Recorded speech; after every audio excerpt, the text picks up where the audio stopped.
Assalamualaikum warahmatullahi wabarakatuh. Selamat pagi, siang, atau malam. Selamat datang di lab praktikum stratigrafi. Perkenalkan, di sini saya Tafakur dan sini juga ada rekan saya.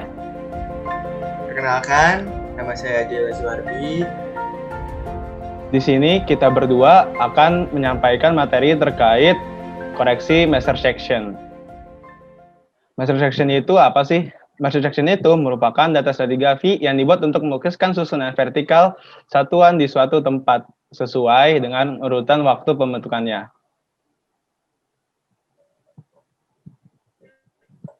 Nah, tujuan dari measure section ini ada 3, dan yang paling utama itu adalah menghitung ketebalan lapisan.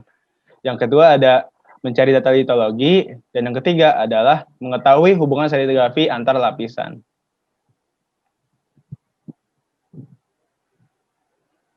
Nah, hal apa aja sih yang akan kita koreksi di measure section ini?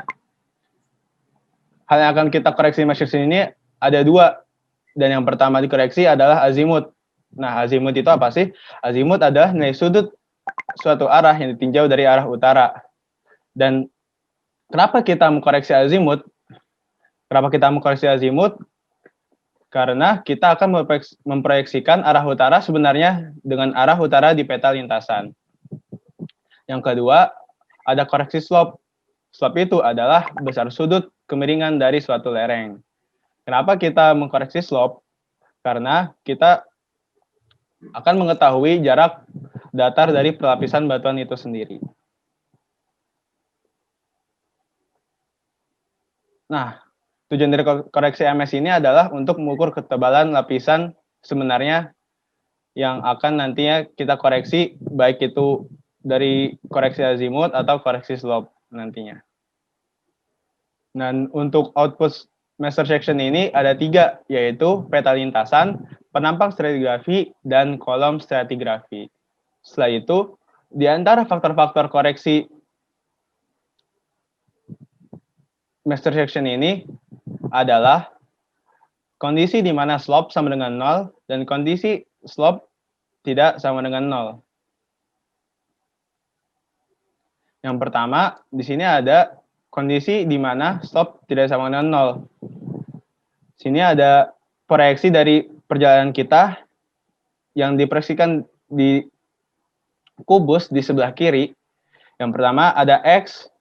Kita memiliki data X, yaitu panjang lintasan yang kita dapat di lapangan. Setelah itu ada theta. Theta ini adalah azimut yang nanti akan kita koreksi kalau itu terdapat ada kesalahan atau ada suatu faktor error di koreksi di azimut tersebut. Yang pertama kita cari adalah tebal panjang lintasan sebenarnya, yaitu X aksen. Bagaimana cara cari X aksen ini? Cara mencari X aksen ini adalah dengan kita mengkalikan panjang lintasan kita dengan sudut azimut yang telah kita koreksi tadi. Kenapa rumusnya cos? Karena panjang lintasan yang kita cari berada di samping sudut theta atau sudut azimut tersebut.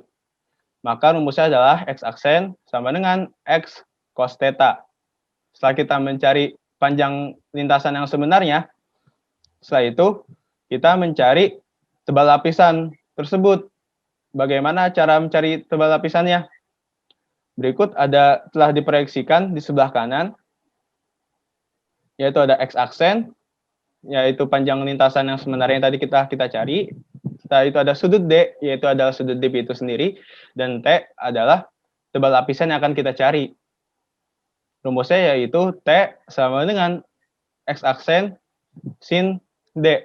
Kenapa sin? Karena tebal lapisan yang kita cari berada di depan sudut dip. Maka rumusnya T sama dengan X aksen sin dip.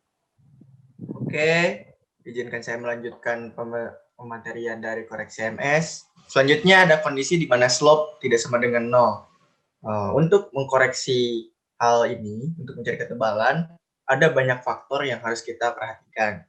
Yang pertama adalah ketika kita berjalan dalam keadaan azimut tidak tegak lurus terhadap si strike.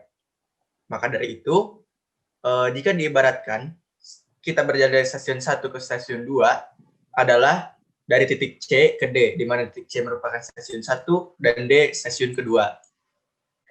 Misalkan, azimutnya sebesar 60 derajat, dengan strike sama dengan 271 derajat.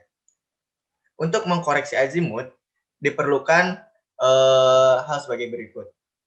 Pertama, kita harus proyeksikan sudut 4 kuadran, di mana ini merupakan arah utara, dan kita proyeksikan arah azimut. Misalkan ini 60 derajat. Setelah itu, kita akan memproyeksikan strike. Di sini strike, ini sekitar 1 derajat. Nah, untuk mengkoreksi azimut, maka kita harus memplot garis yang tegak lurus terhadap strike, di mana kita arah yang harus kita lewati sebenarnya. Maka kita buat garis tegak lurus terhadap strike di sini dengan besar 1 derajat. Ini juga besarnya 1 derajat.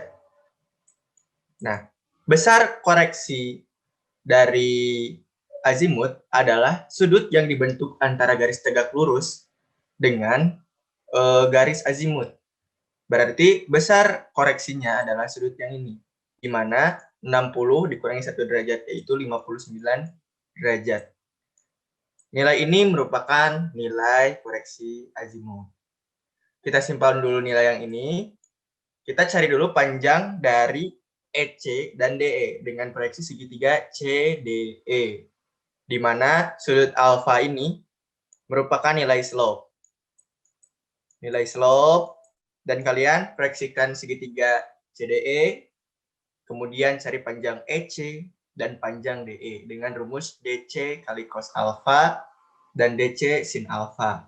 DC di sini merupakan panjang perjalanan kita yang biasa kita sebut L atau panjang lintasan yang kita lalui.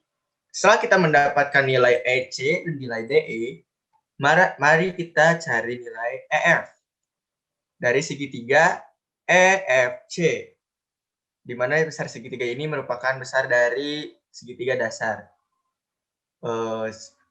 sisi dasar. Setelah itu, gunakan rumus EC, di mana kita sudah mendapatkan nilai EC, dikali cos beta. Mengapa cos? Karena EF itu merupakan samping dari sudut beta, dan sudut beta merupakan hasil dari koreksi azimut. Koreksi azimut. Yang tadi 59, maka kalian akan mendapatkan panjang EF. Setelah kita mendapatkan nilai EF, maka kita proyeksikan segitiga DEF, di mana alfa di sini, alfa aksen, merupakan slope semu yang nantinya akan kita gunakan untuk mencari ketebalan. Alfa aksen ini dicari dengan menggunakan rumus arctan DE per DF, dan panjang DF dicari dengan menggunakan rumus Pythagoras, yaitu DE kuadrat ditambah F kuadrat yang diakarkan.